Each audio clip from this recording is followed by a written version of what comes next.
No-show si Vice President Sara Duterte sa NBI para sa investigasyon sa banta niya sa buhay ni Pangulong Bongbong Marcos.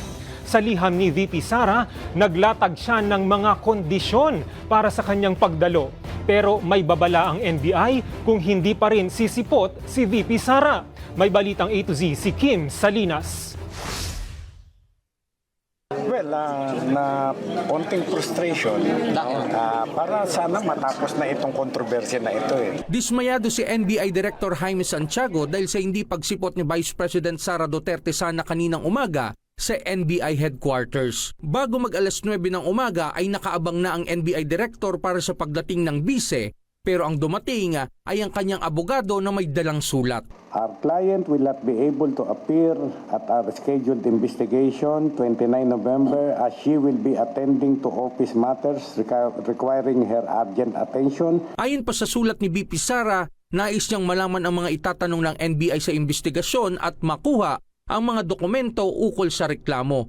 Hirit ni Makabayan Black Representative Franz Castro na kayayamot ang pangyayari lalo't kinansila pa ng Kamara ang hearing nito ngayong araw ukol sa confidential funds ng Office of the Vice President. Para maka-attend siya doon sa NBI, pinaspone na namin yung aming hearing. Tapos hindi rin pala siya a-attend. So talagang pinapakita niya rito yung kanyang pagiging spoiled brat. Nais tanungin ng NBI si VP Sara ukol sa umunoy grave threats at posibleng paglabag sa anti-terror law matapos ang kanyang pagbabanta sa buhay ni Pangulong Bongbong Marcos sa kanyang live stream noong isang linggo. Itinakda ng NBI ang susunod na imbitasyon kay VP Sara sa December 11. Pero kung hindi pa rin siya sisipot, Pagka walang justifiable reason bakit hindi makaka-appear, we will proceed.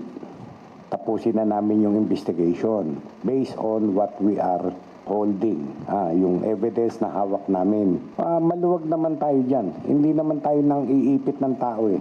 Ang gusto natin yung katotohanan, maliwanagan ng sambayanan. iginiit ni VP Sara na taken out of context lang umano ang kanyang mga pahayaga.